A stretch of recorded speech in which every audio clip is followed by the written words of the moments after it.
제한된 속죄입니다. 이제 제한된 속죄. 여러분들이 지금 이게 튤립 교리 이론 공부하는 거 아시죠? 그 다음에 제한 속죄입니다. 특별 구속. 이 제한 속죄라는 단어 자체가 논쟁을 불러일으켜요. 제한 속죄. 제한 속죄의 내 백성은 따로 정해놨다. 만약에 여러분들이 어디 가서 열심히 공부를 했는데 이미 합격자들은 다 따로 정해져 있다. 어때요? 상당히 기분이 나쁘죠. 우리는 그럼 뭡니까? 그냥 들러리예요, 들러리. 그런 개념이 제한 속죄라는 단어 속에 포함되어 있기 때문에 이 제한 속죄라는 단어를 요즘에는 특별 구속 또는 은혜 구속 이렇게 좀 바꾸는 경향이 있어요. 은혜 구속 또는 특별 구속. 왜? 제한 속죄라는 말 자체 안에 논쟁의 요소가 있으니까. 그러나 내용은 똑같다. 내용은 똑같다. 이 논쟁은 사실 말에 대한 논쟁이 아니다. 이 논쟁은 복음의 교리를 어떻게 결함되어 있는지에 대한 논쟁이다. 소수파의 입장입니다. 교회 역사상 늘 그랬던 것은 아니지만 오늘날 기독교계에서는 개혁파가 소수파이다. 저희들이 소수파인 거 아시죠? 원래 저희들이 다수파였어요. 다수파. 그냥 원래 기독교는 우리가 하는 게 기독교예요. 근데 어떻게 하다 보니까 소수파가 돼가지고 기분이 나쁜 상태가 된 거예요, 현재. 근데 원래 이렇게 하는 게 기독교다. 지금 저기 다른 교회에서 하고 있는 것은 요상한 거다. 그건 뭐 말로 할 수 없는 이상한 집단들이다. 여러분들 그 사람들하고 친하게 지낼 필요가 없어요. 저랑만 친하게 지내면 됩니다. 그래서 개혁파가 소수파인데 이 교리가 성경적이라 믿지만 다수파는 이 문제를 다르게 본다는 것을 인정해야 됩니다. 이 제한 속죄의 문제를 여러분이 이제 요 제한 속죄의 문제가 누구가 반항했죠? 이 제한 속죄? 웨슬리가 반항했다고. 웨슬리가 이거 뭐 제한 속죄 이거 필요 없다. 이 제한 속죄의 이론은 무엇을 막아버린다고 생각하니까? 복음 전도를 막는다고 생각하니까. 부흥해야 되는데 누구는 구원받았고 누구는 구원받지 않았는데 이게 부흥이 되겠느냐? 전도가 되겠느냐? 그래서 이 특별 구속에 반대하는 것은 보편 구원설인데 이는 로마 카톨릭 그리고 그리스 정교 그리고 러시아 정교 정통 루터파 아르미스주의자들의 공통이에요. 보십시오. 이게 오직 칼빈주의만 빼고 다 모였어. 칼빈주의 빼고. 그러니까 이 세상의 교회는 칼빈주의 대 기타 이렇게 보면 되는 거예요. 기타. 뭐 목사님 저기 감리교는 그 칼빈주의랑 가깝습니까? 불신자랑 가깝습니까? 불신자랑 가까워요. 불신자랑. 여러분들이 논쟁을 해봐요. 어디 가가지고, 여러분들이 이제 여기 딱 앉아가지고 여러분이야, 여보. 근데 여기는 감리교 신자요. 여기는 아주 사악한 불신자예요. 여러분들이 여기 앉아가지고 선택교리나 제한속죄 이야기해 보세요. 얘네들이 딱 붙어요. 말이 되냐? 이렇게 얘기합니다. 말이 되냐? 그럼 이제 혼자 울고 교회 오는 거죠. 사람들이 나를 힘들게 해요 이러면서. 그러니까 이 사람들은 오히려 불신자랑 가깝다. 훨씬. 불신자하고 얘네들이 이야기하면 딱 아구가 맞아요. 근데 칼빈주의자들은요 절대로 아구가 안 맞아요. 알미니스주의자들한테. 그래서 여러분들이 못 모르고 목사님 감리교는 우리 형제입니까 아닙니까? 마음대로 생각하시든가 나한테 묻지 말아요. 나한테는 물으면 어떻습니까? 형제기는 무슨 형제냐 이렇게 한마디 하죠. 장로교적 입장을 고수하는 사람들, 이 장로교가 개혁파예요. 그러니까 한국의 장로교들은 배신한 거라니까. 아주 나쁜 장로교들이에요. 여러분들이 우리 편이었다가 배신한 게 더 나쁘죠. 안 그래요? 원래 나쁜 적보다는. 근데 장로교는 이러면 안 돼요. 장로교는 자기들이 장로교 간판 걸고 전부 다 순복음교랑 감리교 하고 앉아 있어요. 다. 장로교는 개혁파적 입장을 고수하는 사람들은 예수님이 선택된 숫자의 사람들, 성부께서 특별히 예수님께 주신 이들을 위해 죽으셨고 예수님의 속죄는 그들의 구원을 이루었으며 그러므로 이 모든 이들을 확실히 구원을 받는다고 정한다. 개혁주의자와 다른 교파의 일치점이 있어요. 성경을 가지고 하니까 일치점이 있겠죠. 예수님의 속죄의 가치에 대해서 의견이 일치한다. 그렇죠. 예수님은 우리를 위해서 속죄하신 죽음을 했다. 다 동의하죠. 오케이. 두 번째, 우리는 구원에는 못 미치는 유익이지만 모든 사람들에게 예수 그리스도의 죽으심이 유익하다는 것은 동의하죠. 왜냐, 우리도 동의합니다. 예를 들어서 예수님이 구원의 사역으로 말미암아서 이 땅에 진리와 자유를 주셨죠. 그래서 미국 사람들이 우리나라에 와가지고 병원을 만들어가지고 어때요? 그 병원을 통해서 선교하려고 미국 사람이 왔잖아요.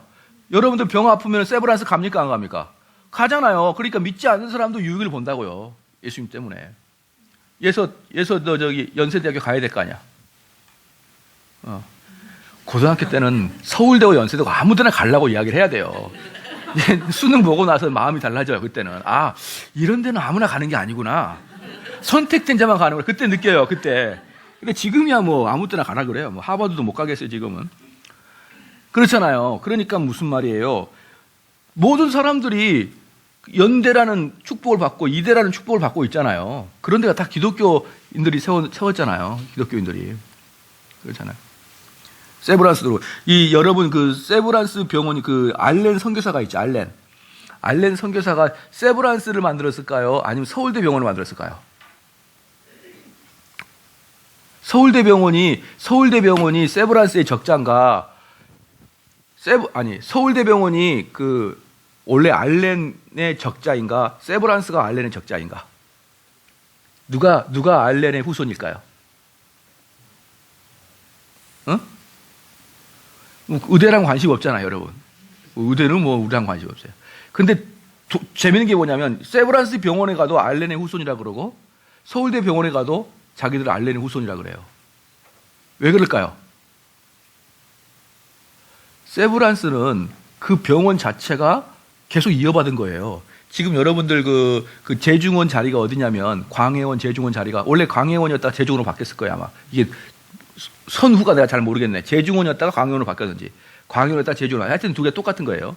그 자리가 지금 어디냐면은 서울역 앞에 연세대 빌딩 있죠. 그 자리가 재중원 자리예요. 그 자리가. 되셨죠? 그러니까 연대가 이어받은 거 맞죠?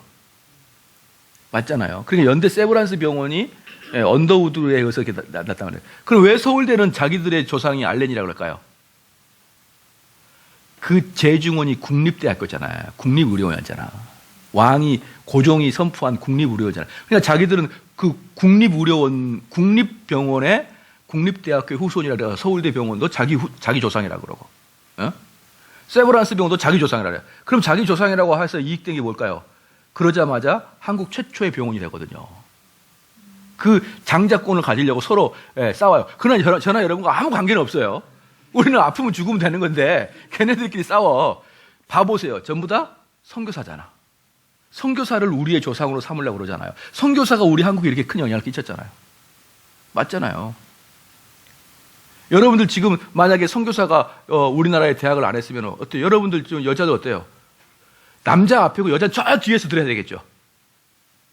어디서 남자가 이야기하는데 숨을 크게 쉬고 그래? 이러면서 땡 이러면은 여자든 죄송해요 이래야 될 거 아니에요. 예? 예. 그럼 다 여러분의 남녀 평등한 게 누구 때문에 그래요? 다 그 기독교 정신 때문에 그러는 거잖아요. 기독교 정신 때문에. 그게 다 믿지 않는 자들도 예수 그리스도의 덕을 본다 안 본다? 본다 다. 만약에 여러분들이 재수없게 우리에게 그리스도가 안 오고 무슬림이 왔으면 어떻게 돼요? 다 검은 거 입어서 눈만 볼록 튀어나와가지고 목사님 좀만 배우게 해주세요. 오지 마. 나는 남자로 태어난 게 자랑스러워. 이러면서 다 가. 이렇게 할 거 아니에요. 여자들을 아무것도 못해요. 아무것도. 여성들이 그 무슬림 애들이 향수가 발달됐던 거 아시죠? 무슬림 애들이 여러분 모략과 유황이 다 무슬림 지역에서 나와요. 무슬림 애들이 향수가 발달. 왜 그럴까요? 아니 냄새 때문에 그렇지 향수는 뭐 모양 보려고 하는 거 아니까. 왜 향수가 발달했을까요? 암내 때문에? 그 사람들은 자기를 표시하는 게 향수밖에 없어요. 가렸으니까 쟤가 누구지? 그 향수를 뿌려서 자기를 사치할 수 있는 유일한 게 향수예요. 어때요? 근데 당신처럼 빨간 걸 칠하지도 못해요. 다 이것만 들고 오니까. 이거만. 그 만약에 무슬림 와봐요. 그럼 어떻게 되는 거야? 여러분들 저기 뭐 나하고 얼굴이나 쳐다볼 수 있을 것 같아요? 감히?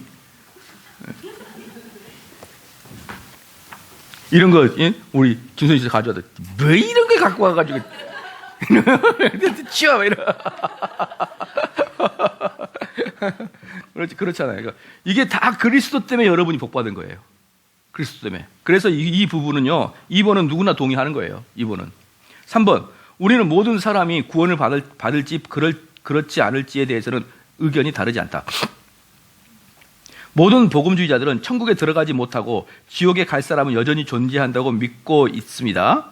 모든 사람이 구원받지 못한다. 그러므로 사도들처럼 모든 사람들이 다가올 진노에 대해서 돌이키라고 경고하게 있습니다. 지금 무슨 말이에요? 이 지구상에 있는 모든 사람들은 다 구원받는 거 아니라는 거예요.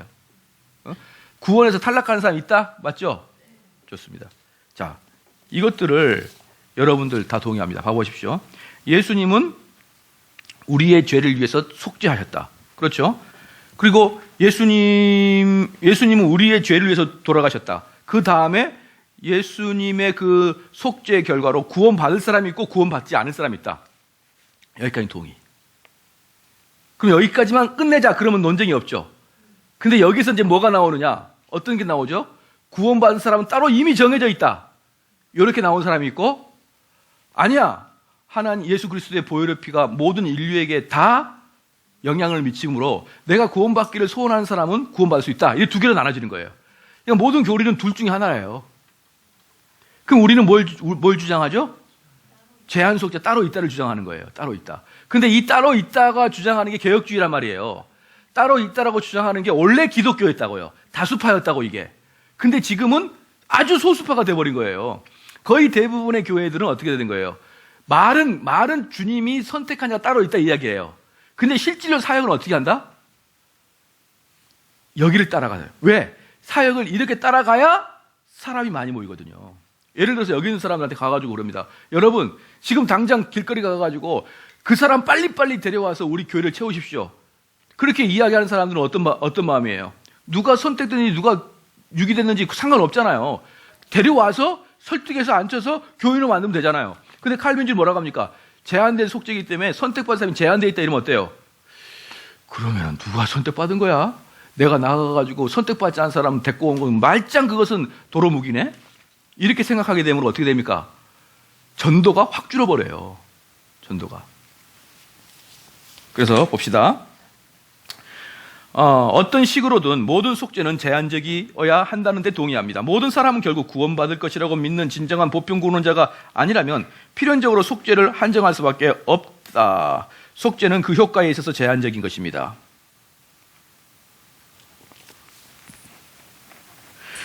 아니면 그 범위에 있어서 제한적이다. 그러니까 이게 무슨 말이냐면 속죄는 그 효과에 있어서 제한적이거나 그 효과에서 제한이 뭡니까? 예수님께서 모든 사람을 위해서 돌아가셨는데 그 효과는 제한적이거나 되셨죠? 그 다음에는 뭐냐면 아니면 그 범위가 제한적이거나 이거 뭐냐면 처음부터 제한적인 사람만을 선택했거나 둘 중에 하나예요. 자, 이해가 되시죠? 그러면 예수님께서 돌아가시는 것은 모든 사람을 위해서 돌아가셨는데 이 지구상에 있는 모든 사람을 합리적으로 합법적으로 해서 돌아가셨는데 모든 사람은 다 구원받는 거 아니거든요. 그러면은 그 속죄받은 사람이 제한되는 거죠. 그럼 어떻게 되냐? 우리 예수님께서 이렇게 되는 거예요. 나 이 소영이를 엄청나게 구속시키고 싶어, 구원시키고 싶어. 그래서 내가 강소영 집사를 바라면서 내가 너에게 구원을 주기로 원하노라. 십자가에 못 박혀 물 떨어지고 피 다 떨어지고 다 죽어가고 있는데 이 여자가 나 안 갈 건데요. 그러면 어떻게 해요? 우리 주님이 이 여인을 구원시키고 싶어도 못 구원해요. 안 갈 거예요. 이래 버리니까. 그럼 우리 주님의 하나님의 무엇이 손상되기 시작합니까? 전지전능하심이 손상되잖아요. 전지전능. 그리고 능력이 다 손상되는 거. 구원시키고 싶은 사람마다 다 안 하는데. 그리고 진짜 보기 싫어가 나 구원받을 건데 오면 어떻게 해요? 주님이. 아이고 이거 큰일이네. 그러니까 주님은 자기 마음대로 구원을 못 시키는 거예요. 자기 마음대로. 그런 이제 문제가 발생합니다.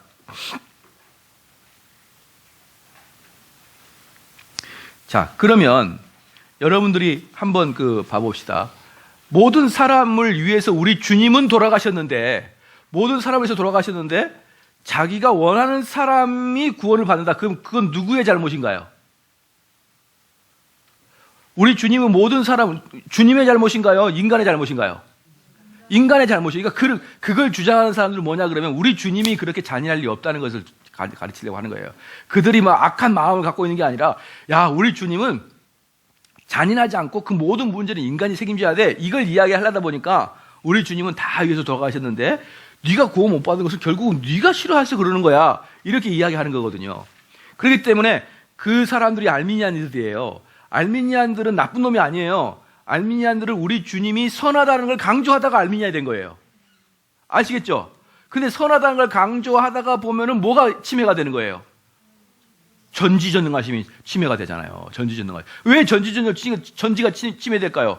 하나님, 우리 강수영 구원 받을까요? 모르지 뭐. 쥐가 받아봐야 알지. 그러니까 전지하심도 없어지고 전능하심도 없어지는 거예요. 단지 하나님은 뭐예요? 넓다란 사랑만 있는 거예요. 그래서 알미니아는 여기서 뭡니까? 범위가 축소되거나, 두 번째, 효과가 축소돼. 둘 중에 하나거든요. 이 범위가 축소된 것은 뭐죠? 이게 개혁주의예요. 요건 알미니아예요. 자, 이것은 처음에는 아주 넓고 평탄한 길이에요. 야, 하나님은 좋으신 분이야. 선하신 분이야. 평탄한 길이야. 근데 이것은 가다가 결국은 뚝 잘려버려요. 못 가. 여기까지. 하나님까지. 근데 여기는 아주 협소한 길이에요. 왜? 하나님은 너무 잔인한 것 같거든. 하나님은 누구를 선택하고 누구를 버리고 잔인해. 근데 이건 끝까지 갑니다. 끝까지. 그래서 뭐라고 표현하냐면 범위의 축소와 효과의 축소는 처음에 넓은 길이지만 중간에 끝이고, 범위의 축소는 좁은 길이지만, 즉 이해하기 힘들고 좀 그런 면이 있지만 이거야말로 성경을 관통하는 길인 거예요. 이게.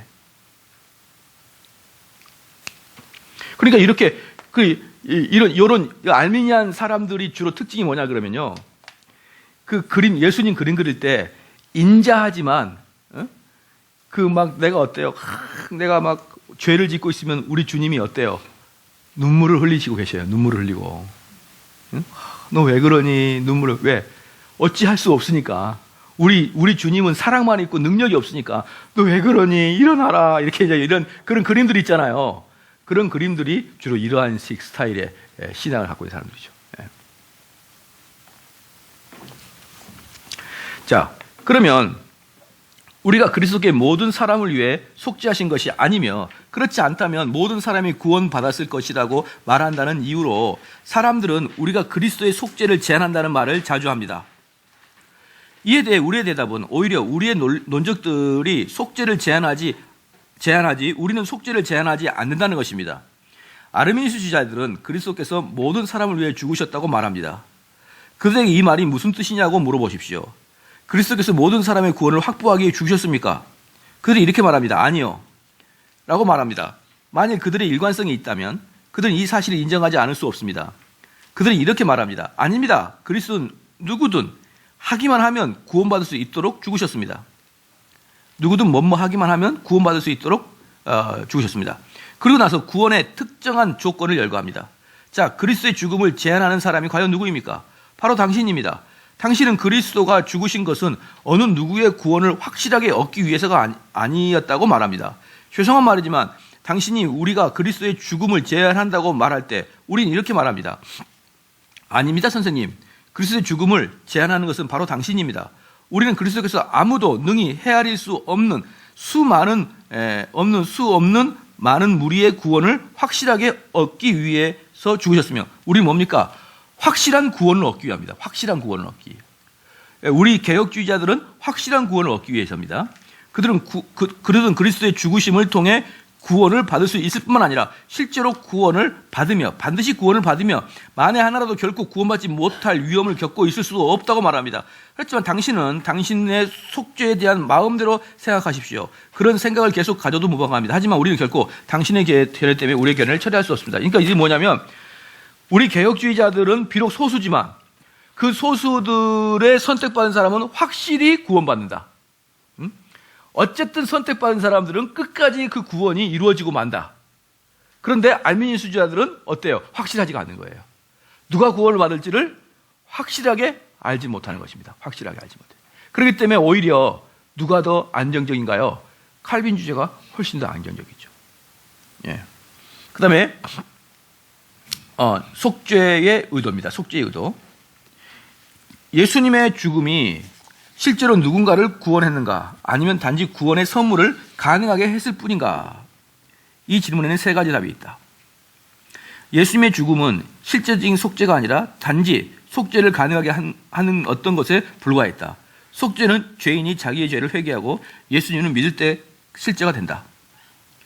예수님의 죽음은 하나님의 택하심을 받은 사람들만이 죄의 형벌에서 구원받은 결과를 가져오는 그들의 죄에 대해서 실제적 속죄했다. 예수님의 죽음은 모든 사람이 구원을 받은 결과를 가져오는 모든 사람의 죄에 대해서 실제로 적용된다. 이게 무슨 말이냐면요. 쉽게 이야기하면은 알미니우스주의자들의 말이 일견 합리적이에요. 예를 들어서 제가 이제 예수한테 그러는 거예요. 예수야, 내가 너를 위해서 다 준비했으니까 내가 너만 열심히 하면 돼. 너만 열심히 하면 되고 너만 그냥 정말 열심히 해서 그걸 획득하게 되면 너 서울대 가. 그럼 어때요? 그러면 예수가 너무나 합리적이고 너무나 공평하신 목사님이시네요 하면서 열심히 공부할 거 아니에요. 그래서 떨어지면 어떻게 됩니까? 내가 미처 떨어졌고 그러면 되는 거예요. 근데 칼빈주의 뭡니까? 내가 서울대학교 다 말해놨어. 너는 그냥 원서만 내밀면 가. 그럼 어떻게 되는 거예요? 얘는 확실하게 가는 거예요.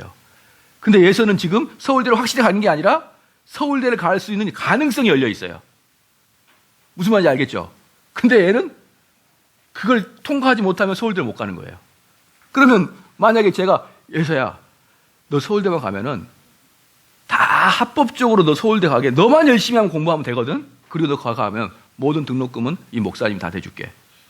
그럼 예수님 마음은 어떨까요? 못 갈 거 알면서 저래. 이렇게 반응이 되는 거예요. 이렇게. 아무리 공평하게 열어줘도 인간은 구원을 필요로 하지 않아요. 자기 스스로가 느끼기에. 여러분, 지나가는 사람들에게 진짜 그들에게 구원이 필요한지 물어보라고요. 그들은 예수님을 찾고자 하는 마음도 없고 찾고자 하는 능력도 없어요.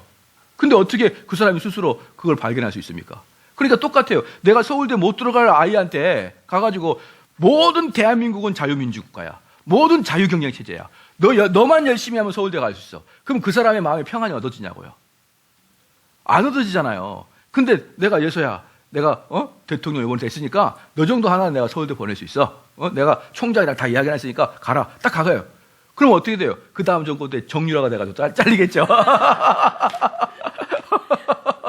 잘리겠지 뭐. 그건 뭐 다음 일이고. 그러니까 이게 선택과 제한 속죄와 보편 속죄의 차이예요. 보편 속죄는 합리적인 것 같지만 우리들에게 아무런 용기와 힘을 주지 않아요. 아무런 용기가 주지 않아요. 그런 제한 속죄는 하나님이 나를 구원하셨구나. 정확하게 온단 말이에요, 그게. 자, 봅시다. 구속이란 무엇인가? 구속이라는 것은 한번 써보십시다. 구속이라는 것은 어떤 게 아니냐면 구원받는다 좀 틀려요. 자, 그럼 구속이 뭐라고 그랬어요? 제가 몇 차례 설교에서 이야기했는데 구원과 구속 차이.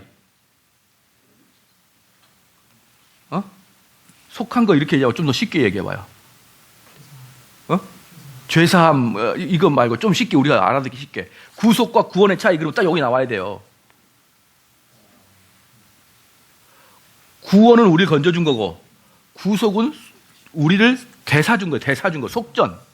속전의 개념. 아까 속전했는데 속전 그러면 잘 못 알아들으니까 나를 노예 시장 샀다.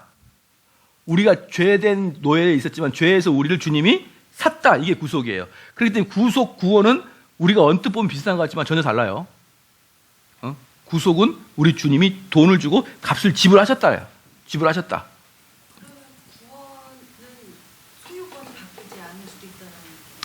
구원은 이제 그 다음 단계겠죠. 구속의 다음 단계. 구원은 그 다음에 구속으로부터 이제 올라가지 우리가 천국 백성이 되는 거고, 그 전에 우리 주님이 우리 죄 한 명 한 명을 해서 내가 너를 샀다는 거예요. 그러니까 이것은 뭐냐면 소유권자가 뭐라고 할까요? 강조 자체가 좀 틀려요. 구속은 소유권의 변형을 구속이라는 그 소유권을 이야기하고, 구원은 내가 천국 백성이 됐다는 그런 확신을 구원이라는 게. 이게 여러분들이 정확하게 잘 안 되면은 구원이 흐려져요. 여러분들이 구원을 받았다고 천국 백성 이렇게 얘기해 버려요. 그게 아니에요. 구원은 그 전에 구속이 있어요. 뭐죠? 소유권 자체가 이 세상이 아니라 하나님 것으로 변했다는 거예요. 여러분의 소유권이. 자, 그래서 베드로전서 1장 봅시다. 베드로전서 1장.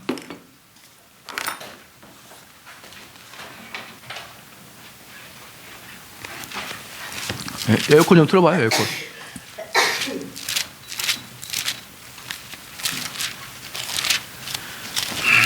베드로전서 1장 18절 19절 같이 한번 읽겠습니다. 시작.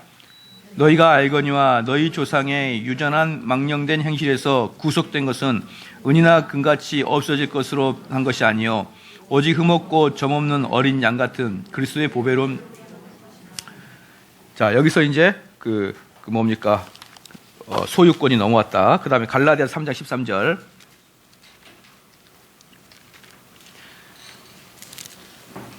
그러니까 이 구속에서 지금 베드로 전서에서 말하고 있는 구속에서의 강조점이 뭐냐 그러면, 우리 주님이 사는데 누가 뺏겠냐 이 말이에요. 우리 주님이 피로 주고 너를 샀는데 누가 그 손에서 뺏어내겠느냐, 이걸 지금 이야기하는 겁니다.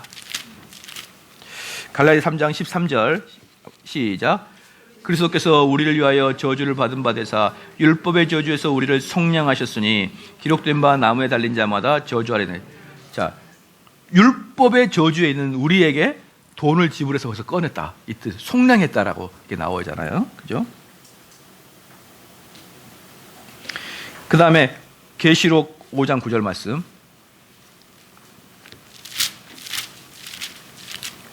계시록 5장 9절 말씀 같이 한번 읽겠습니다. 시작. 새 노래를 노래하여 가로되 책을 가지고 그 인봉을 떼기에 합당하시도다. 일찍 죽음을 당하사 각 족속과 방언과 백성과 나라 가운데서 사람들을 피로 사서 하나님께 드리고. 자, 여기서 이제 중요한 뭐냐면, 이 구속이라는 개념 속에 뭐가 있냐면은 돈을 주고 사는 실제적인 행위가 있잖아요. 그러면 내가 여러분이 만약에 돈을 줬어. 그러면 실제적인 물건이 있다 없다? 실제적인 물건이 있다는 거예요. 실제적인 물건. 그러니까 지금 알미니안주의처럼 돈을 줬는데 물건이 어디 있어? 이제 이게 아니고, 그 구체적인 물건을 돈을 주고 딱 사고 주고받는 게 있어야 된단 말이에요. 구속이라는 개념 안에는. 근데 알미니안 개념 뭡니까? 돈을 줬는데 없어, 물건이. 뭐 아무거나 가져가세요. 아무거나 가져가세요. 그런 경우가 어딨냐는 거예요. 구속의 개념에는 정확하게 1대1의 개념이 있다. 1대1의 개념. 돈을 지불한 예수 그리스도의 보혈의 피. 돈의 대상인 우리 인간 한 명이 딱 1대1로 되어 있다 이 말이에요. 1대1로. 여기 안에서 알미니안처럼 막 이렇게 광범위하게 있는 건 아니다. 그 다음에 화목이란 무엇인가? 구속했고 화목은 한번 써보십시오. 진노를 돌이키는 것이다. 진노를 돌이키는 것이다. 로마서 3장입니다. 로마서 3장. 로마서 3장 25절. 한번 읽겠습니다. 시작. 이 예수를 하나님이 그의 피로 인하여 믿음으로 말미암아 화목제물로 세우셨으니 이는 하나님께서 길이 참으시는 중에 전에 지은 죄를 간과하심으로 자기의 의로우심을 나타내라 하심이라. 자, 예수님이 자신의 죽음으로 하나님의 진노를 돌이키셨는데도 불구하고 하나님이 죄인들에게 진노를 쏟아 부으시는 그런 화목은 대체 어디 있겠냐 이 말이에요. 자, 여기서도 보면은 뭡니까? 화목된 자는 정해졌다는 것이죠. 만약에 화목된 자가 정해지지 않았다 그러면 여기 말씀에 의하면 우리 예수님의 흘리신 피로 화목됐다고 했는데 하나님이 화목된 자에게 진노를 쏟아부은 게 말이 되냐 이 말이에요. 예. 왜? 화목된 자가 구체적으로 딱 내정되어 있지 않으면은 그 말이 옳거든요. 예. 자, 무슨 말인지 아시겠죠? 예수님이 자신의 죽으심으로 죄에 대한 화목제를 들으셨으면 그 화목은 세상 모든 사람들의 모든 죄를 위한 것이어서 그 결과 모든 사람들이 구원을 받든지, 그러니까 이게 바로 뭐 보편 구원원자들의 말이에요. 만약에 우리 주님이 십자가에 못 박혀서 그 보혈의 피가 모든 사람에게 영향을 갖추면, 그렇죠? 그 보혈의 피로 말미암아 다 화목하게 돼야 돼요. 다.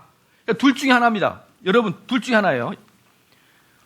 그러면은 보편 구원론자가 말한 것처럼 예수 그리스도의 보혈의 피가 모든 사람에게 미치면 여기서 탈락하면 안 되죠. 이 보혈의 피가 화목하게 했으니까, 보혈의 피는 하나님과 화목하게 했는데 그 다음에 또 하나님이 진노를 줘버리면 안 되잖아요. 그러니까 보편 구원론자 같이 말한다 그러면은 다 구원 받는다고 말을 해라 이 말이에요. 다. 아니면 두 번째, 우리처럼 제한 속죄를 말하든가, 이렇게 말하는 거예요. 보편 구원론자들처럼 말하려면 이 세상의 모든 사람이 하나같이 다 천국 가든가, 아니면은 제한 속죄로 말해라. 어떻게 우리 주님께서 보혈의 피가 능력이 모든 사람에게 다 미쳤는데 보혈의 피가 가면 이 사람하고 하나님하고의 관계가 어떻게 되는 거예요? 화목이 되는 거예요. 근데 보혈의 피가 가서 화목을 했는데 또 하나님이 진노를 해가지고 이 사람을 탈락시킨 게 말이 되냐 이 말이에요. 자, 무슨 말인지 알겠죠? 그렇다 그러려면 그렇게 이야기하지 말고 제한 속죄로 말하란 말이에요. 제한 속죄로. 하나님의 보혈의 피는 일정한 사람에게 영향을 끼친다. 그 사람은 확실히 구원받는다 라고 이야기를 하라. 이야기를 하라. 그 다음에 화해란 서로 싸우는 당사자들을 하나로 만들거나 그들 사이에 평화를 확립하는 것을 뜻하는데요. 한번 써봅시다. 화해한 당사자끼리 여전히 싸운다면 그런 참된 화해가 아니다. 화해한 당사자끼리 싸운다면 그런 참된 화해가 아니다.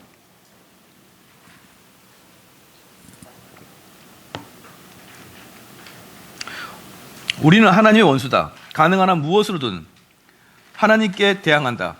우리는 하나님을 죽이려 한다. 예수님의 죽음은 하나님께서 예수께서 주신 사랑과 화해시켰다. 그 다음 속죄입니다. 속죄란 서로 다투던 이들을 하나로 만든 것을 의미한다.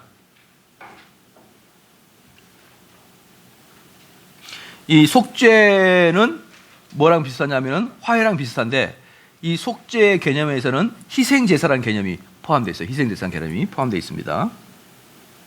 히브리서 2장 17절 보겠습니다. 히브리서 2장 17절.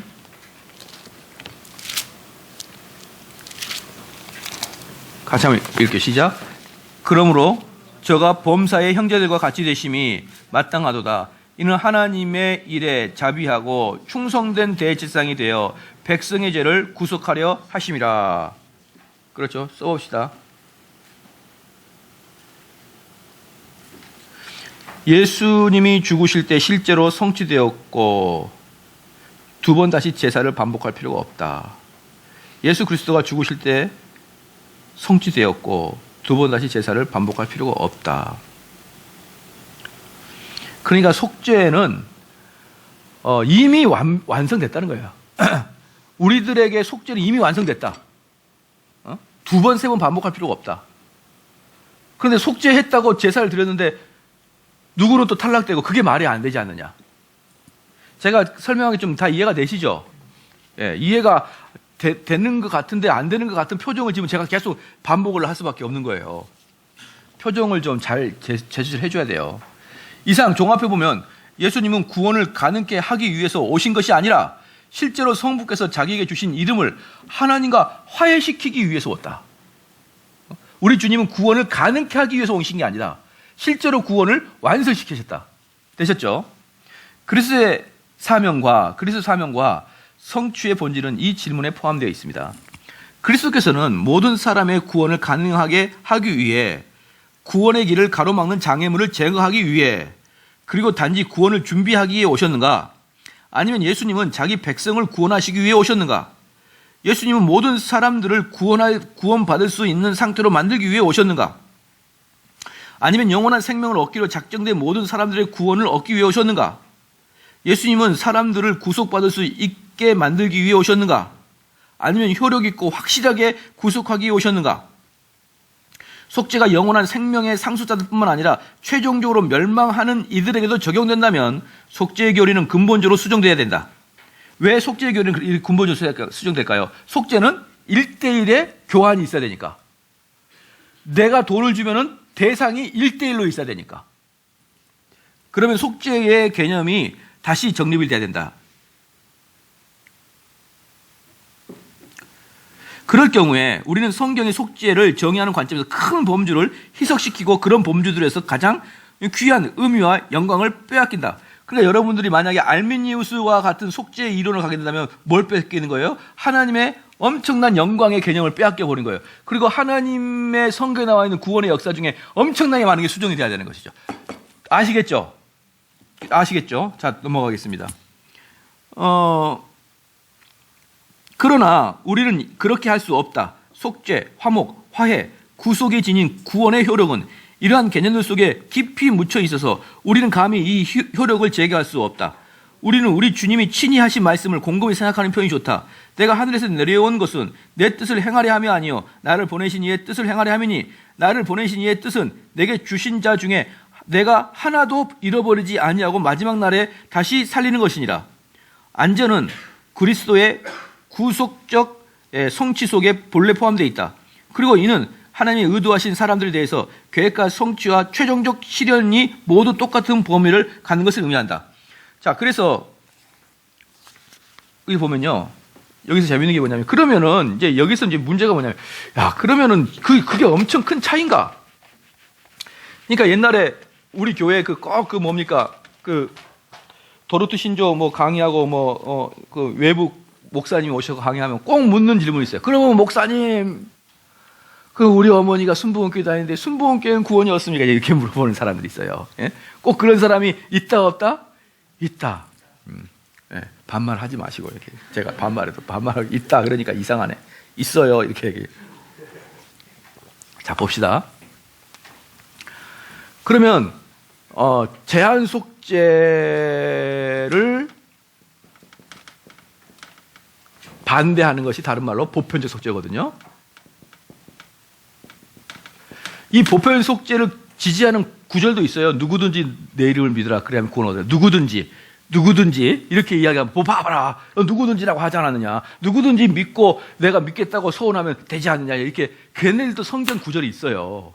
걔네들이 성경 구절이 없는 게 아니에요. 그렇지만 그 성경 구절은 전체 문맥을 따져봐야 되는 것이죠. 자, 그러면 이 제한 속죄하고 보편 속죄를 갖고 있다. 그러면 이 제한 속죄에서 지금 여기서 지금 말하고 있는 게 뭐냐 그러면요, 이 제한 속죄는 우리 주님이 한 명 이 한 명을 구원한다는 거예요. 한 명을. 여러분은 개인적으로 보면 여러분 한 명 말이에요. 한 명을 지목해서 구원하는 게 제한 속죄거든요. 제한 속죄. 근데 보편 속죄는 뭡니까?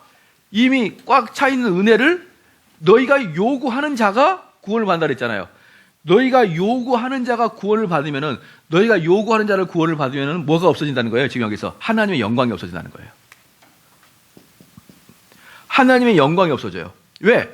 우리는 왜 하나님께 영광을 돌립니까? 우리는 하나님을 필요도 하지 않았고, 우리는 하나님의 그 존재 자체를 전혀 인식하지 못했는데 하나님이 나에게 오셔서 구원을 해주셨으니까 그 구원을 받고 보니까 영광이 있는 거 아니에요. 근데 여기는 뭐예요? 보편 속죄는 내가 받기로 소원했으니까, 만약에 우리 예서한테 이 땅에서의 그 서울대 갈 수 있는 모든 환경을 다 조성해줬어요. 만약에 지금이 조선시대라 그러면 예서가 성균관 그 대학을 가고 싶다고 해서 조선시대 가는 게 아니에요. 그때는 양반집 자손들만 성균관을 갔단 말이에요. 양반집 자손들만. 그러니까 그때 조선시대에 태어나면 예서는 성균관을 가고 싶을 수 없어요. 쟤는 뭘 하는 거예요? 무술이를 하는 거예요. 계속 쓸고. 장독단지에 문 닫아라, 비 온다. 그럼 네? 하면서 닫는 거예요. 그거밖에 할 게 없는 거야, 애는. 근데 얘가 대한민국이라는 자유민주주의 태어났으니까 어때요? 자기가 노력해서 서울대를 갈 수 있는 거예요. 맞잖아. 그러면 이 자유 대한민국 태어나는 것은 복이야, 아니에요? 복이죠. 그러면 얘가 자유민주주의에서 열심히 공부해가지고 서울대 갔어요. 그럼 얘가 대한민국이 자랑스러워. 그래요, 안 그래요? 안 그러죠? 저 어떻게 공부하지 아세요? 하루에 3시간씩만 자고 코피나 터지면서 공부했어요. 이렇게 해서 지 공로와 지 자랑을 하지. 이 대한민국 영광을 돌리냐 이 말이에요.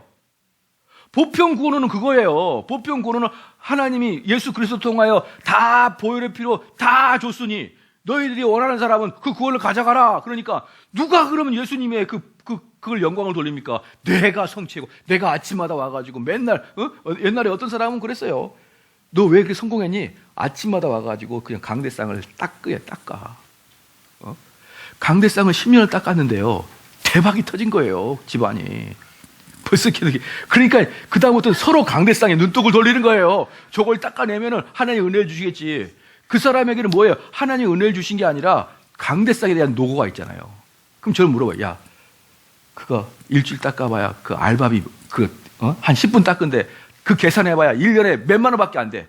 근데 그 몇만 원 투자하고 10억을 받았다니 너무나 도둑놈 심부 아니냐? 그렇게 말하고 싶었지만 강대상은 안 닦을까봐 더 이상 이야기를 못했어요. 자꾸 그렇게 얘기하면 강대상 안 닦을까봐 대충 거기까지만 이야기하고 열심히 하시라고 그랬는데, 그들의 공로가 있는 거예요. 자기들이 은혜를 받고 복 받고 이러는 것들이 자기들의 뭔가 공로가 있어요. 그렇게 되면 어떻게 됩니까? 하나님 영광이 없어지거든요. 잘 보십시오. 하나님 영광이 없어져요. 그러면 하나님이 우리를 구원하시는 목적이 뭘까요? 시작. 하나님께서 찬양과 영광 받기 위해서. 하나님께서 찬양과 영광을 받기 위해서 우리 구원하시거든요. 되셨죠? 그런데 우리는 보편적 구원론으로는 하나님의 영광을 만들 수 없어요. 다른 말로 구원함이 없어지는 거예요. 구원함이. 보편론 구원 속에서는요, 처음에는 그럴듯한데 시간이 지나면 여기에서는 구원이 더 이상 없어져요. 지금 무슨 말이에요? 성경의 구원론이 다 바뀌어버려야 되는 거예요. 다. 이 제한 속죄 하나를 거부하면 결국 뭐가 되는 거예요? 기독교를 다 바꿔버려야 되는 거예요. 아시겠죠? 그러면 보편론적 구원론 속에 그러면 구원이 있다 없다? 없다죠. 없다. 이 보편론적 구원론 속에 구원이 없다. 되셨죠? 그럼 보편론적 구원론을, 즉 알미니안적 성향을 갖고 있는 교회들이, 교단이 어디예요? 감리교, 성결교, 순복음교. 아시겠습니까? 이렇게까지 말하기는 싫어요. 왜? 여러분의 친인척들이 거기 다니잖아요. 그럼 당장 여기까지는 말 안 해도, 여기까지만 얘기해도, 목사님, 그러면 우리 어머니는 순복음교회 시는데 구원 받습니까? 딱 물어봐요. 어떻게 된다고? 노코멘트 하시겠다고요? 그러면은 여러분이, 제가 항상 하는 말이 있어요. 거기 안에는 구원 받은 사람이 있는지 없는지는 몰라요. 선택된 자가 있을 거예요, 거기도. 왜? 우리 개혁교회 안에도 유기된 자가 있을 거니까. 우리가 여기가 장소가 좋다고 해서 다 선택된 자가 온 게 아니에요. 여기 안에는 지옥 갈 자가 있어요. 되셨죠? 그거와 마찬가지로 거기도 선택된 자가 있어요. 그런데 이건 분명히 알아야 돼요. 로마 카톨릭 안에도 선택된 자가 있었으니까 루터가 로마 카톨릭에서 나왔잖아요. 거기도 로마 카톨릭 출신이잖아요. 그렇기 때문에 거기에 선택된 자가 있어요, 있기는. 그런데 그 가르침 안에서는 구원은 없어요. 그들의 가르침에는 구원이 없다고. 선택된 자가 구원이 없는 곳에 있을 수가 있죠. 여러분이 선택됐지만 여전히 교회 밖에서 교회를 안 다니는 사람도 있을 거 아니에요. 저 계룡 아파트에 수많은 사람이 교회 안 나온 사람이 있잖아요. 거기에 선택된 자가 있을 수가 있어요. 있어. 그 정도의 수준이에요, 감리교가. 여러분, 순복음교회가 그 정도의 수준. 그래서 거기에는 전혀 없다 이렇게 말을 하진 않죠. 하지만 우리의 시각에는 불신자랑 똑같이 보여요. 불신자랑. 그러니까 그러면 이제 뭐가 문제냐? 그러면 여러분 잘 보십시오. 그러면 이렇게 그 사람들 향해서 단칼에 이렇다라고 말할 수 있는 것은 교리와 교회사를 모르면 말할 수가 없어요. 이건 그럼 봅시다. 그러면 예배를 드렸어요. 예배를 드렸는데 이 예배가 순복음교회, 감리교회, 뭐 성결교회, 장로교회 다 앉아서 예배를 드린다. 자, 이것은 지금 뭘 의미하죠? 뭘 의미하죠? 여기는 간판만 장로교회고 실질적으로 보편구원으로 예배를 드리니까 예배가 드려지는 거예요.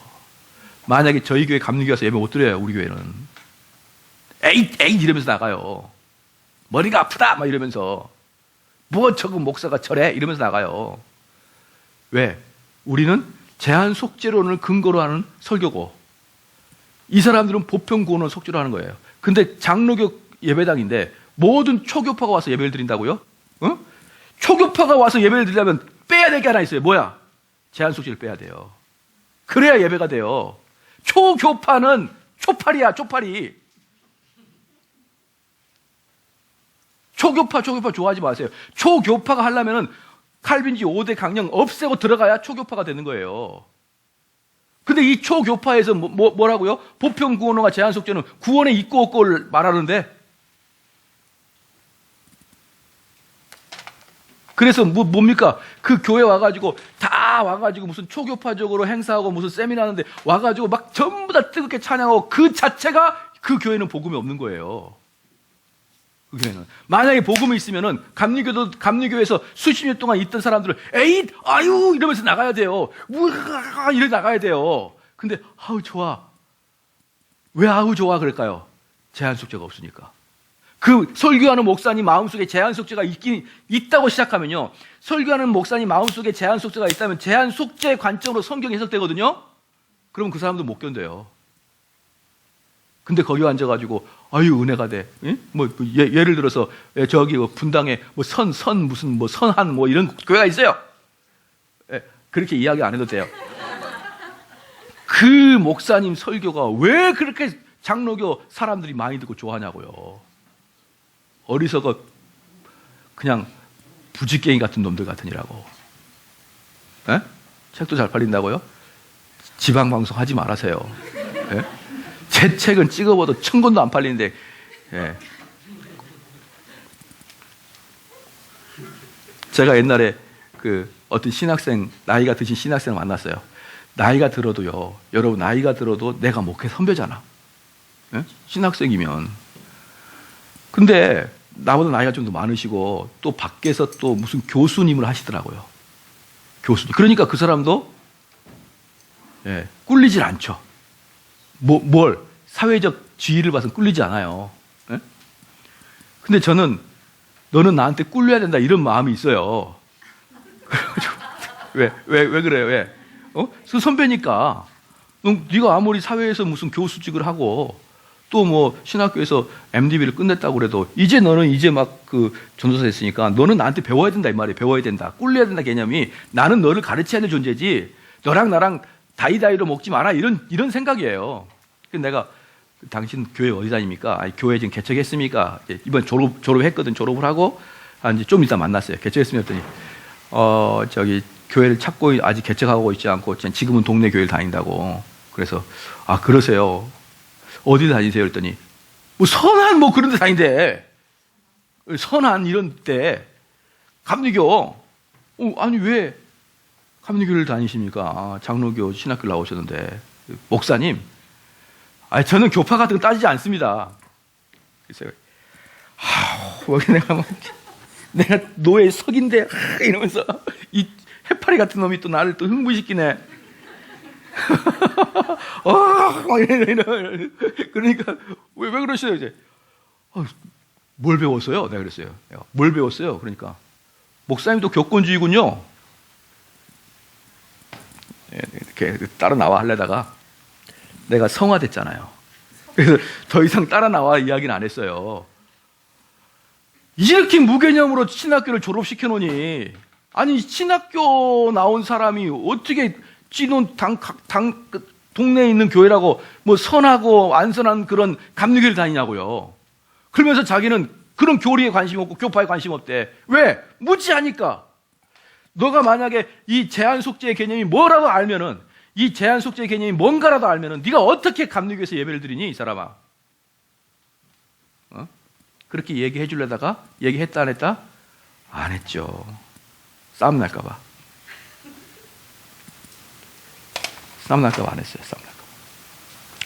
저는 너무나 무죄예요. 저는 교리에 관심 없다. 교파에 관심 없다. 그런 사람들 5대 강령 한번 읊어봐. 초교파 좋다 싫다? 초교파 싫다. 저는 초교파만 한다 그러면 절대로 안 가요. 그래서 저는 부활절 행사 같은 것도 안 나가요. 부활절 행사. 옛날에 부활절 행사 가면 뭐 할 거예요? 그거 차비만 아깝고. 그럴 때 차라리 주일 예배, 오후 예배 은혜스럽게 드려야죠. 갔죠? 어디서 행사 누구 왔다 안 가. 왜? 지겨우니까. 걔네들 전부 다 뭐 할 거니까. 5대 강령 빼고 다 설교하고 가서 막 땅끝까지 가서 누구든지 복음 전하라. 우리는 어떻게 어제도 제가 어떤 분하고 대화를 했었어요. 어떤 분하고 대화를 했는데 그러면 제한 속죄를 제한 속죄를 하는 사람과 하지 않는 사람 전도가 뭐냐면, 제한 속죄를 안 하고 보편 구원론자들 설교는, 아니, 전도는 뭐냐? 여러분 다 초청해가지고 어떻게 합니까? 여러분들이 마음을 돌이키도록 막 서비스를 해줘요. 서비스를 왜? 뭐에 달려있으니까? 여러분들의 마음에 돌아서고 선택하는 데 구원이 달렸으니까 여러분의 마음을 돌리려고 막 서비스를 해줘요. 서비스를 해주고 있는 그 목회 자체가 그 사람이 보편구원론자라는 거예요. 말로는 선택을 이야기를 해도. 그러면 우리 제한 속죄를 하는 사람의 전도 방법 뭐라고 그랬습니까? 제한 속죄는요, 이 사람들이 지금 선택된 자인자 선택되지 않은 자를 모르잖아요. 모르는데 분명히 여기 선택된 자가 있다 없다. 있다가 제한 속죄를 갖고 있는 사람이에요. 그럼 제한 속죄는 이렇게 하는 겁니다. 이 칼을 하나 들고, 이 칼이 무슨 칼일까요? 말씀의 진리, 성령의 검으로 푹 찔러요. 얘가 푹 찔러, 가만히 있어. 푹 찔러, 가만히 있어. 얘 찔르면, 이래. 얘가 지금 선택된 자다. 이렇게 느낀 거예요. 말씀을 딱 찔렀을 때 이 말씀으로, 이렇게 약간 움직인 사람은 거반 살아있는 놈이에요. 그래서 이 사람을 집중적으로 말씀 전하는 거예요. 찔렀는데, 얘는 왜 그래? 죽어있기 때문에 아무 찔러도, 쿡 찔러도, 이러고 있는 거예요. 아주 이상한 놈이죠. 그러니까 우리는 복음을 전할 때 어때요? 그래서 성령의 칼이 뭡니까? 말씀을 날카롭게 전한단 말이에요. 날카롭게. 우리는 복음 전할 때 말씀을 날카롭게 전한다고요. 푹 찌르면 이렇게 그래야 이 말씀의 칼로 심장을 찔러봐야 될 거 아니에요. 그럴 때 반응하는 사람이 선택된 자라고 데려오는 거예요. 전도 방법 갖다에 틀려요. 보편구원자 어때요? 서비스를 하고 오셨냐고, 이게 얼마나 좋은 줄 아냐고, 얼마나 좋으냐, 이거 드셔보라고 이러면서 내가 서비스 받았으니까 마음을 돌려야지 이러면서 보편구원론이 그렇게 가고, 제자 뭡니까 이거 제한 속죄는 찌르고. 그래서 제한 속죄는 전도 방법이 어때요? 날카롭게, 네 죄를 네가 알고 있냐? 너 얼굴 본 게 지옥의 뜨거운 불이 네 컴퓨터인데 뭐냐? 이렇게 나가는 거예요. 푹 찔러보는 거예요. 여러분 이런 전도법 봤어요? 제가 말씀드리고 있는 전도법 봤냐고요. 그래서 제가 거의 대부분 보편구원론에 들어갔다는 거예요. 한국교회가 거의 대부분. 그러니까 초교파 연합 집회가 그렇게 성행이 되는 것이고요. 초교파가. 그런데 뭔 그들과 같이 연대를 하겠습니까? 연대를 할 수가 없어요. 연대를. 여러분들이 요 교리가 아무것도 아닌 것 같지만 이 제한 속죄 하나로도 그 사람의 그 교회에 그 목사님이 어떤 사람인지 다 알 수 있어요. 다르게 말해서 불신자를 대하는 태도만 봐도 그 사람이 보편구원론이냐 제한구원이냐 딱 알 수 있어요. 이 동네에서 왜 사람들한테 가서 청소도 해주고 굽신굽신거리면서 동네 사람한테 막 그래요? 어저께 오다가 보니까 어떤 개척교회 좋아요. 개척교회 일을 합니다. 개척교회 일을 하겠는데 요 길 앞에서 계속 무슨 차를 나눠주더라고요. 혼자. 그 교회가 작아가지고 목사님 혼자서 고생이 많아. 그래서 제가 차를 타고 가다가 봤어요. 어떻게 하는지. 난 가가지고 그렇게 하지 말라고 이야기하고 싶은데 벌써 그 교파 자체가 순복음이 나서 말을 해줄 수가 없어요. 주는데 10명 중에 2명이 받아먹더라고요. 2명이. 이게 뭔지는 모르겠어요. 계피차인지 커피인지 모르겠는데 받아먹고 좀 가다 다 버리더라고. 맛이 없어, 맛이. 요즘에 젊은 사람들이 얼마나 입맛이 좋은데 요거 먹어 버려. 얼마나 비참한지. 그냥 내가 그 목사님이 얼마나 불쌍한지. 정말 좀 그렇게 좀 안 했어요. 그게 뭔 전도예요. 아니 바울이 무슨 커피를 돌려. 미스 바울이야? 레지냐고 바울이 왜 커피를 자꾸 돌리냐고요. 아유 정말 이 보편구원론. 그러니까 그런 것들을 싫어하는 이유는 그분들이 여기에 속해 있기 때문에 싫어하는 거예요. 그런 방식 자체가 싫다는 게 아니라 그분의 철학이 이거기 때문에. 사람들 마음을 감동시켜서 바꾸려고 막 노력하고. 죽어있는 시체를 바꾸면 어떻게 돼요?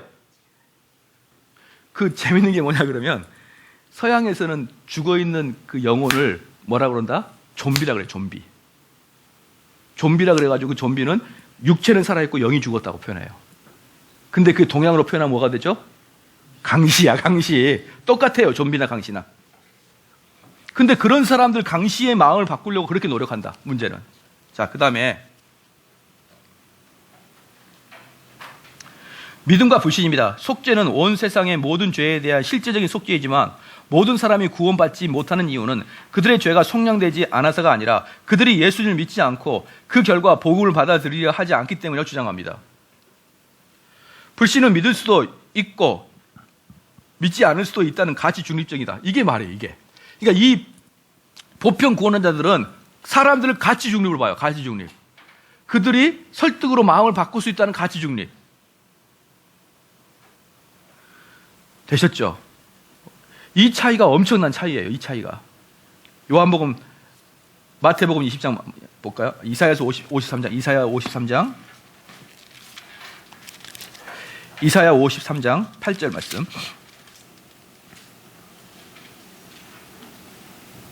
같이 한번 읽겠습니다. 시작. 그가 곤욕과 신문을 당하고 끌려갔으니 그 세대 중에 누가 생각하기를 그가 산 자의 땅에서 끊어짐은 마땅히 형벌을 받을 내 백성의 허물을 인함이라 하였니라. 누구를 위함이야? 내 백성의 허물을 위함. 내 백성. 내 백성이 있으면 너의 백성이 있는 거예요. 우리 주님이 그렇게 고통을 당하는 것은 내 백성을 위함이란 말이에요. 내 백성을.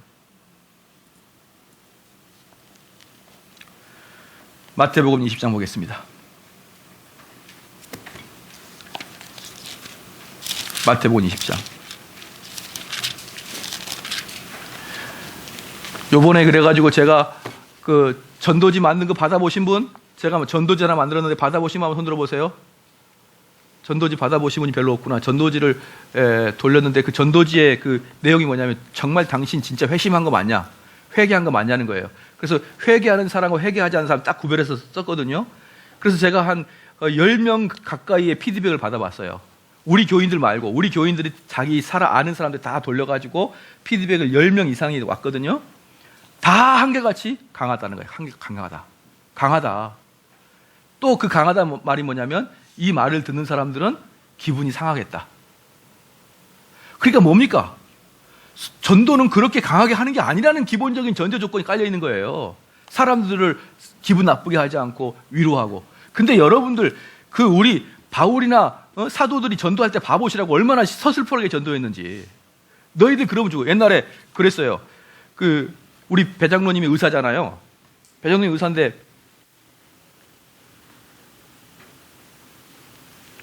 그 진료하는데 암 환자가 들어온 거예요. 원자력 병원에서 근무하실 때 암 환자가 들어와가지고 당신 지금 곧바로 입원해야 될까? 암의 모습이 보이니까 곧바로 입원해야겠습니다. 그랬더니 그 사람이 하는 말이 저 다음 주에 이번 주에 일 다 끝내고 다음 주에 오겠습니다. 그렇게 한 거예요. 이번 주에 일이 막 쌓여가지고 그거 끝내고 다음 주에. 그러니까 배장로님이 당신 죽어. 그날로 들어와. 그날로. 예? 당신 죽어 그래야 그리스도를 믿는 거예요.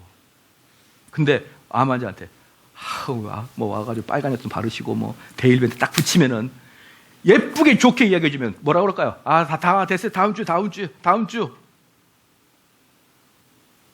그리스도를 믿으면 너희 가정이 행복하고 다음 주. 안 그러겠냐고요. 그런데 무슨 놈의 전도가 예쁘고 아름답고 곱고 하나님은 당신을 사랑해요. 나 사랑 필요 없어. 그럼 뭐라 그럴 거예요? 그래도 필요할걸요? 이러면서 갈 거예요? 잘 들어보면 필요할 것 같은데요? 이러면서 그렇게 전도하시냐고요. 그렇게. 그게 보편구원이에요. 아시겠죠? 그래서 마태복음 20장 봅시다. 마태복음 20장 28절 시작. 인자가 온 것은 섬김을 받으려 함이 아니라 도리어 섬기려 하고 자기 목숨을 많은 사람의 대속물로 주려 함이라. 여기서 뭡니까? 그 대속물을 누구한테 주기로 했죠? 많은 사람에게. 모든 사람이 아니라 많은 사람에게. 이 많은 사람이라는 것은 일정 부분의 사람이라는 거예요. 숫자는 많지만 일정 부분이에요. 요한복음 10장입니다.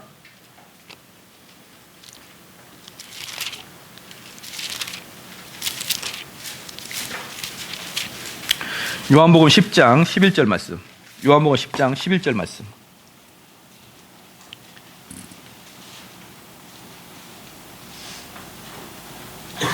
같이 한번 읽겠습니다. 시작. 나는 선한 목자라. 선한 목자는 양을 위하여 목숨을 버리거니와. 그렇죠. 선한 목자는 뭐가 있는 거예요? 자기의 양이 있어요. 자기의 양이다. 선한 목자는 너의 양을 위해서 죽지 않아요. 자기 양을 위해서 죽는 거야. 자기 양을 위해서. 우리 주님은 자기를 항상 목자로 표현하고 내 양이 있다라고 표현하죠. 요한복음 17장 보겠습니다. 요한복음 17장.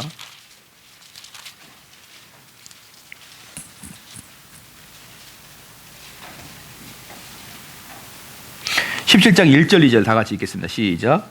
예수께서 이 말씀을 하시고 눈을 들어 하늘을 우러러 가라사대 아버지여 때가 이르렀사오니 아들을 영화롭게 하사 아들로 아버지를 영화롭게 하옵소서. 잠깐 여기서 뭡니까? 영화를 나타내죠. 그 영화를 나타낸다 그러면 그 다음에 어떤 그 구절이 나올까요? 구원에 관한 구절이 나오는 거예요. 왜? 구원은 영화를 위해서 하는 거니까. 2절 말씀에 시작. 아버지께서 아들에게 주신 모든 자에게 영생을 주게 하시려고 만민을 다스리는 권세를 아들에게 주셨습니다. 자, 여기서 아버지께서 누구에게? 아들에게 주신 모든 자예요. 아들에게 주신 자가 있어요. 그러니까 지금 여기서 말하는 게 뭐냐면 하나님께서 예수님께 주신 모든 자는 구원이 된다. 알겠죠? 그러니까 아버지에게서 주신 모든 자가 있어요. 이 세상 만민이 아니에요. 그 다음에 9절 말씀 시작. 내가 저희를 위하여 비옵나니 내가 비옵는 것은 세상을 위함이 아니요 내게 주신 자들을 위함이니이다. 저희는 아버지의 것이로소이다. 어때요? 세상이 아니고 내게 주어진 자가 따로 있고 그것은 아버지의 것이에요. 그러니까 여기에 분명하게 제한 속죄의 내용이 다 성경에 나와 있어요. 나와 있는데 이 제한 속죄는 뭐와 연관되어 있다 그랬어요? 이 튤립 이론은 뭐와 연관되어 있다 그랬어요? 구원론과 연관이 되어 있다 그랬잖아요. 구원론은 1점이라도 여러분 손대면 끝장나는 거예요. 구원론은. 다른 건 몰라도 이 구원론은 하나라도 손대면 구원이 파괴가 되어버린단 말이죠. 그럼 제한 속죄 자체를 없애버리면 완전히 구원론은 끝나는 거예요. 제가 여기 있는 분들 중에서 좀 구원을 이룬 사람이 많이 있어야 될 텐데 제가 그 목사님들한테 항상 도전하는 게 뭐냐 그러면 저는 이제 보편적으로 그 한국에 있는 교회 목사님들이 저 튤립 교리를 이해하고 이러지 않는다고 보거든요. 튤립 교리를 이해하지 않고 있기 때문에 튤립 교리를 이해하지 않으면 전부 다 알미니안주의에 있어요. 한마디로. 알미니안주의에 있으면은 뭡니까? 이 제한 속죄 이론이 없죠. 알미니안은 특별히 이 제한 속죄 이론 때문에 환장하는 거거든요. 없어요. 그러면 제 마음속에 뭐가 있느냐? 아, 너희 교회는 구원이 없구나라는 마음이 생겨요. 너희 교회는 구원이 없구나라는 마음이 생겨요. 그래가지고 제가 묻습니다. 목사님, 우리 교회는 이번 달에 어떤 사람이 하나님 말씀이 흠뻑 젖어가지고 목사님, 나는 너무나 두렵고 떨립니다. 나에게 구원이 있기를 소원합니다. 이렇게 고백하는 사람들이 이번 주엔 몇 명 나왔다. 이렇게 이야기하고 제가 왜 그걸 이야기할까요? 당신 교회는 있냐? 이렇게 물으려고. 당신 교회는 있냐? 물으면은요, 한 명도 없어요. 한 명도. 그런 사람이 그런 분이 우리 교회에 있습니다라고 이야기하는 사람이 없어요. 그런 사람이 있어요. 왜 그럴까요? 구원 자체가 없으니까 교회에. 저한테 그러더라고요. 어떤 목사님이 연락이 와가지고 목사님, 우리 교회는 어떤 교회는 목회가 잘 돼가지고 사람이 몇 년 만에 바뀌고 그러더라고요. 제가 그랬죠. 우리 교회는 6개월이면 바뀌어요. 3개월, 6개월이면 바뀌어요. 우리 교회는. 진짜요? 그럼 왜 내가 비싼 밥 먹고 가짜를 이야기하겠습니까? 이해가 안 되는 거예요. 이해가. 이런 것 자체를, 이런 사역 자체를 이해를 못하는 거예요. 여러분이 실질적으로 다른 목사님 만나서 이야기해 보시라고요. 이야기할 때 뭐라 그러냐면 여러분 자녀를 딱 데리고 가요. 손을 잡고 딱 가가지고 목사님, 이 자식이가 구원을 못 받은 것 같은데 목사님 구원 좀 시켜줘요. 그럼 뭐라 그런다 알아요? 구원은 하나님 것인데 내가 어떻게 시켜요? 구원은 하나님의 것인데 지금 한국교회 가장 큰 문제는 뭐냐면 구원의 문제를 딱 이야기하잖아요. 그러면 구원파 아니냐? 이래요. 정말 무서워요. 구원파 아니냐 그래요. 그럼 교회의 존재 이유가 뭡니까 도대체? 구원 이야기 안 하려면. 아무도 말 못합니다. 왜 그렇다고 봅니까? 이걸 없앴기 때문에. 이걸 없앴기 때문에 실질적으로 교회에서는 구원이 말이 안 되고 구원이 없으니까 구원 받았다는 사람이 없고 맨날 어떤 사람이 있냐? 술 먹었는데 술 안 먹었다. 변화됐다. 이것만 말해요. 우리 아내를 뚫고 폈는데 이제는 안 팬다. 내 삶이 좀 좋아졌다. 그것은요, 절간에 가서 불공 들여도 그렇게 돼요. 얼마든지. 그래서 저는 지금 이 교리만을 위해서가 아니라 여러분들 진짜 구원의 길로 가야 되기 위해서 이야기를 하는 거예요. 그동안에 여러분들은 실질적으로 어떤 교회를 다니는지 몰라도 거의 대부분의 교회에서는 구원에 대한 이야기 안 하고 왔다 이 말이에요. 나는 안다 이 말이에요. 여러분들이 어떤 교회에 있었는지 안 한다 이 말입니다. 안 한다. 구원에 대한 이야기를. 왜 안 하는 게 아니라 못 한다. 그런 게 있는지도 몰라요. 제가 어떤 분한테 피드백을 받았는데, 아니 어떻게 구원에 대한 이야기를 하셔? 구원은 누구 것인데? 하나님의 것인데 어떻게 목사가 구원을 이야기하셔? 이상한 분이시네. 그분 이상한 거 아니냐? 좀 더 나간 거 아니냐? 좀 더 나갔더니 뭔 말이에요? 정통을 벗어났다는 거 아니냐 이 말이에요. 이게 여러분 한국교회 현실입니다. 여러분 너무너무 두려워요. 한국교회는. 로마서 8장 보겠습니다. 로마서 8장. 그래서 교회에서 가장 중요한 구원의 이야기를 더 이상 교회에서 하지 못하도록 마귀가 이미 교회를 다 단속해놨다.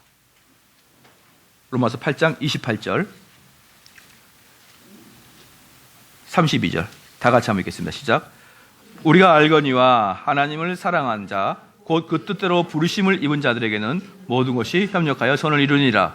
하나님이 미리 아신 자들로 또한 그 아들의 형상을 본받게 하기 위하여 미리 정하셨음이 이는 그로 많은 형제 중에서 맏아들되게 하심이라. 또 미리 정하신 그들을 또한 부르시고 부르신 그들을 또한 의롭다 하시고 의롭다 하신 그들을 또한 영화롭게 하셨느니라. 그런즉 이 일에 대하여 우리가 무슨 말하리요? 만일 하나님이 우리를 위하신다면 누가 우리를 대적하리요? 자기 아들을 아끼지 아니하시고 우리 모든 사람을 위하여 내어주신 것이. 자, 여기서 봅시다. 32절에 알미니안주의는 봐봐라. 알미니안주의들은 32절에 자기 아들을 아끼지 아니하시고 우리 모든 사람을 위하여 내어주시다. 봐, 모든이라고 그러잖아요. 이걸 딱 가지고 그 알미니안 이야기 하는 거예요. 봐봐라. 모든 사람이잖아. 그럼 이걸 뭐라고 그랬습니까? 앞뒤 문맥을 보라 그랬죠. 앞뒤 문맥을 보니까 이 모든 사람이 누구예요? 내게 주는 모든 자예요. 내게 준 모든 자. 앞뒤 문맥을. 이단들이 하는 짓이 뭡니까? 그 성경 구절 하나 가지고 해먹고 살잖아요. 그럼 알미니안이 이단과 다를 게 뭐가 있어요? 앞뒤 문맥 다 잘라버리고 딱 그냥 요 32절 가지고 하는데.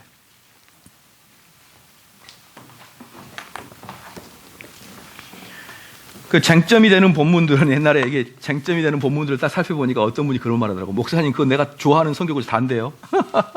얼마나 그 전도 행사, 뭐 전도 폭발, 뭐 전도 폭탄, 뭐 이런 데 가가지고 얼마나 들어 쟀겠으면은 그걸 자기들이 제일 좋아해요. 에스겔서 18장 봐봅시다.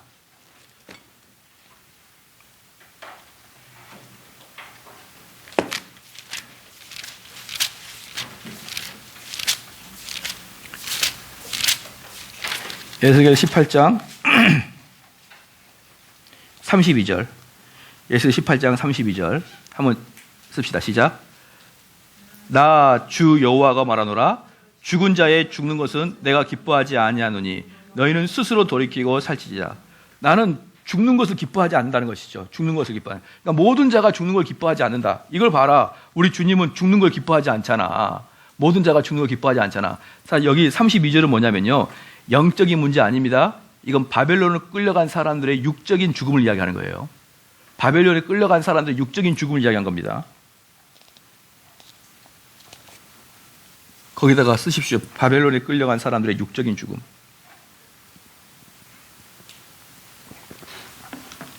자기 입맛에 맞게 해석을 하는 겁니다. 정작 그 흐름에서 파악을 해내지 못하고. 디모데전서 2장 3, 4절입니다. 이건 주로 누가 지금 좋아하는 거라 했습니까? 알미니안 애들이 좋아하는 거라 했어요. 디모데전서 2장 3, 4절.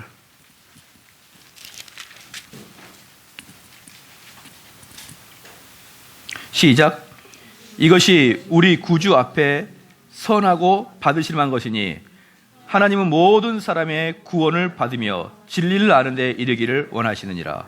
6절로 한번 읽어봅시다. 시작. 그가 모든 사람을 위하여 자기를 속죄로 주셨으니 기하게 이르는. 자, 여기서 봐봐라. 모든 사람이라고 하지 않았냐. 모든 사람이라. 자, 여기서는요. 여기서 모든 사람은 2장 1절 봐봐요. 그러므로 내가 첫째로 권하노니 모든 사람을 위하여 간구와 기도와 도구와 감사를 하되 임금들과 높은 지혜 있는 모든 사람들을 위하여 하라. 이는 우리가 모든 경건과 단정한 중에 고요하고 평안한 생활을 하려 합니다. 위에 있는 사람 모든 사람이면 전두환 대통령부터 시작해가지고 다 해야 되나? 우리나라 예정아, 지금 헌법재판소장이 누구지? 그럼 집사님은 좀 아시겠네요.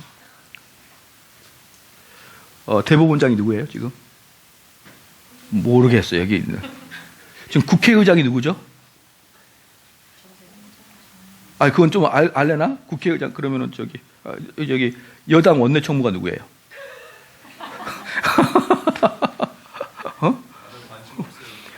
그럼 모두 다 해야죠. 왜? 모두라 그랬는데. 대통령 시작해가지고 10몇 명이, 18명이가 장관 다 기도하고, 차관까지는 기도해야 되겠다, 차관까지는. 그 정도까지는 기도해야죠. 검찰총장, 법무부 장관, 경찰청장, 국방부 장관. 좀 더 열심히 사람은 각 사단장까지. 그게 모든 사람 아니에요? 여러분? 그 2절에 임금들과 높은 지혜, 임금들뿐만 아니라 높은 지혜 있는 사람들이에요. 모든 사람을 위하여 하라. 이는 우리가 모든 경건함과 단정함과 중에 고요하고 평안한 생활하라. 이것이 우리 구주 하나님 앞에 선하고 받으실 만한 것이다. 하나님은 모든 사람이 구원해. 그래서 여기서 지금 바울 서신이 말하는 모두는 뭐냐면요.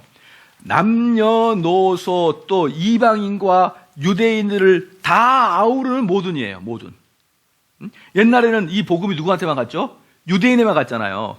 이제는 이 유대인에만 속해 있는 게 아니라 이 세상 모든 지역으로 다 퍼졌단 말이에요. 남녀 차별이 없이. 그 모든인 것이지 100% 모든을 이야기하는 게 아니란 말이에요. 성경에서 모든은.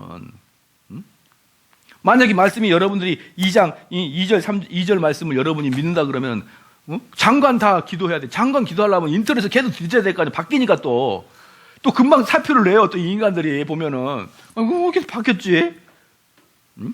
지난주까지는 홍길동이었는데 이번에는 홍순이로 바뀌었어요. 그럼 어떻게 할 거예요? 그러니까 이 성경은 그 단어 자체가 의미가 있는 게 아니라 그 단어 자체가 포함하고 있는 의미가 있는 거예요. 모든이라 그랬잖아. 모든이라 그랬잖아. 이렇게 하면 여러분들이 그냥 함정에 빠질 수밖에 없다는 것이죠.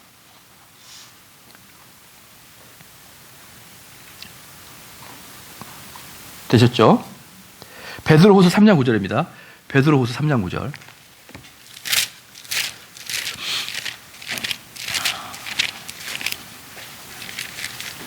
같이 한번 읽겠습니다. 시작. 주의 약속은 어떤 이에 더디다고 생각하는 것 같이 더딘 것이 아니라 오직 너희를 대하여 오래 참으사 아무도 멸망치 않고 다 회개하기에 이르게. 여기도 아무도가 누굽니까? 아무도는 누구냐면 하나님이 우리에게 주신 모든 사예요. 하나님이 우리에게 주신 모든 자. 그다 쓰십시오. 하나님이 내게 주신 모든 자. 택함 받은 모든 자예요. 택함 받은 모든 자.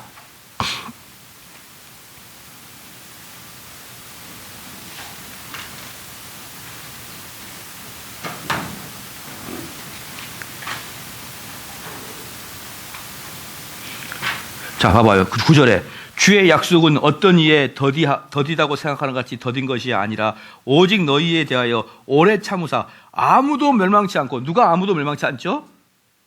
이게 우리 주님이 아무도 멸망치 않기를 원하거든요.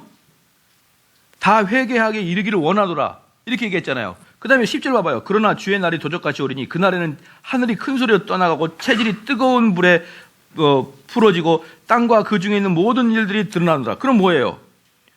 우리 주님은 아무도 멸망하기를 원하지 않는데 그날에는 실질적으로 많은 사람이 지옥불에 떨어지거든요. 그럼 주님이 어떻다고요?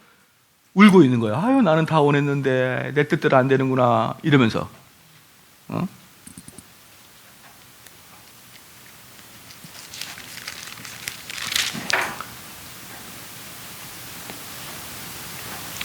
자, 그런 것들을 여러분들이 이제 본다. 사도 베드로가 말하고 있는 이 글은 이 사람들이 누구냐면 보배롭고 지극히 큰 약속을 받는 이들, 즉 베드로가 사랑하는 자들아라고 부른 사람들이에요. 이 사랑하는 자들아라고 부르는 요게 지금 배터리가 다 나가서 그럴 거예요.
아니하며 저희 멸망은 자지 아니하며. 심판이 예적부터 이미 예고된 사람이에요. 예고된 사람. 그러니까 이런 것들을 여러분이 볼 수 있는 자꾸 습관을 가져야 된다. 성경 말씀을 딱 그냥 한 절만 읽고 그냥 지나가는 게 아니라 한번 위아래를, 아니면 더 이해가 안 된다면 성경 히브리서 전체를 한번 쭉 읽어보는 그런 습관을 가져야 여러분들이 그런 단편적인 것을 속아 넘어가지 않는다. 그러니까 이런 성경 구절이 있었으니까 설득이 되는 거예요. 근데 희한하게 많은 사람들이, 우리나라뿐만 아니라 서양 사람들도요, 요 성경 구절 하나에 위아래를 읽는 훈련이 안 돼 있는 거예요. 그때도. 그러니까 많은 사람이 따라가는 거예요. 그냥 그 길을.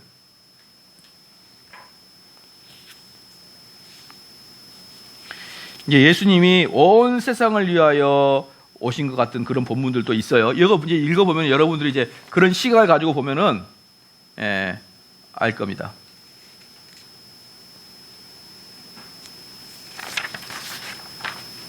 이사야 53장 한번 볼게요. 이사야 53장 6절.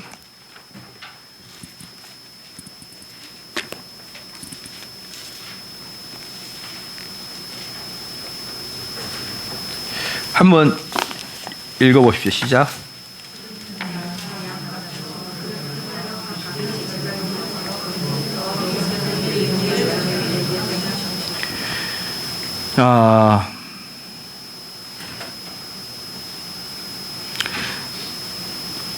자, 봅시다. 그러면 우리는 다 양 같아서 그릇 행하여 각기 제 길로 갔거늘 여호와께서 우리의 무리의 죄악을 그에게 감당시켜. 이걸 보면은 다 한 것 같아요. 5절 보면요, 그가 찔림은 우리의 허물을 인하며 그가 상함은 우리의 죄악을 인함이라. 그가 징계를 받음으로 우리가 평화를 누리고 그가 채찍에 맞음으로 우리가 나음을 입었도다. 그렇죠. 여기서도 보면은 우리라는 것은, 그러니까 이 우리는 다가 아니고 그 징계를 받은 것에 대한 대가를 경험하는 사람을 이야기하는 거예요. 예수 그리스도의 채찍으로 말미암아 그거 공로가 전가되는 사람, 그런 사람을 이야기하는 것이고, 그래서 6절에 우리는 다 양 같은 거예요. 그런데 그런 우리는 다 양 같은 것이에요. 그러니까 이것도 6절만 보면은 왠지 우리는 다 이렇게 말하지만 사실은 5절 보면은 예수 그리스도의 뭡니까? 고난이 미치는 자들에게 한정되어 있다는 것을 여러분이 이제 아실 수가 있고요. 그 다음에 요한일서 2장 2절을 한번 볼까요? 요한일서 2장 2절이 좀 어려울 수가 있어요. 요한일서 2장 2절.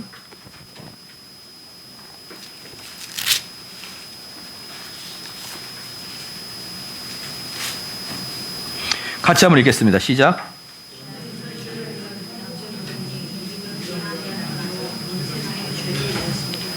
자, 여기서 온 세상 누구다?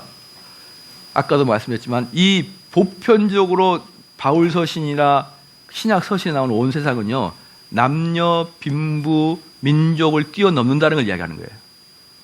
남녀, 빈부, 그 다음에 민족을 뛰어넘는 것을 이야기하는 것을 온 세상에 얘기한다.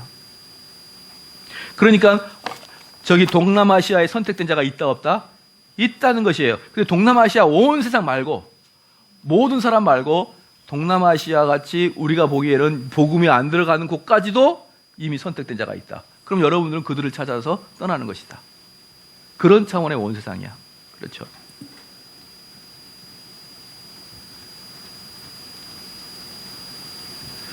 그러면 5번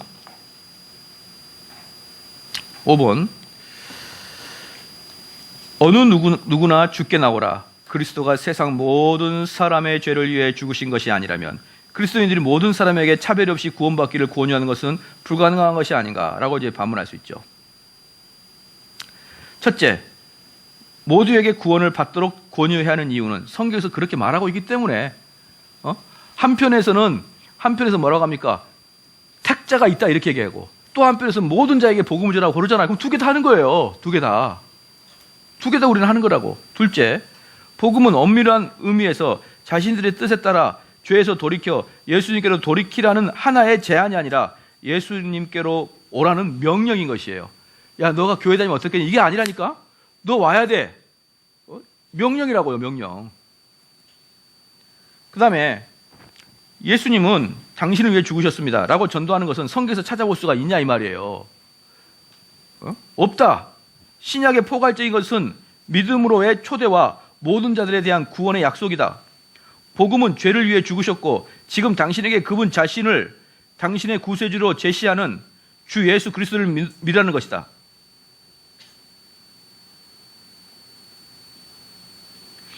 당신은 죄인입니다. 그리고 예수님은 죄인을 위해 죽으셨습니다.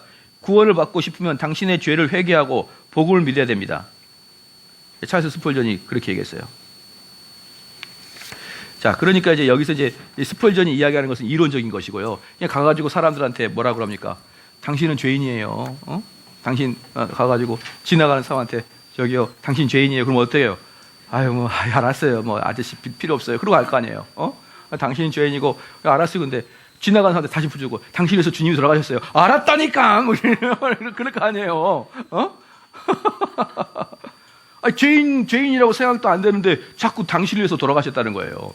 그 이제 인도에 가면은 제가 저번에도 말씀드렸지만 인도에 가면은 우리 그 막 요가 같은 거 하잖아요. 인도 요가 같은 거 하는데 주님이 당신을 위해서 이렇게 못 박혀 돌아가셨습니다. 막 그러면서 어때요?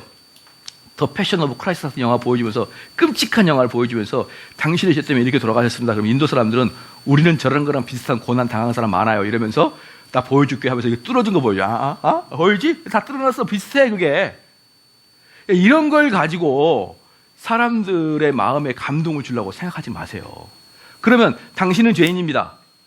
당신의 죄 때문에 그리스도가 돌아가셨습니다. 이건 간단한 이론이지만 이 사람 죄인을 느끼려면 어떻게 돼요? 엄청나게 이야기해야 되는 거예요. 엄청나게. 네가 얼마나 죄인인 걸. 그래서 이 사람이 실질로 죄인인 걸 깨달아야 그때 예수님이 필요한 거예요. 그때. 근데 지나간 사람한테 당신은 죄인입니다. 싫다니까요. 당신을 위해서 주님이 돌아가셨습니다. 싫어요. 교회 나오세요. 이거 무슨 사이코도 아니고 뭡니까 이게.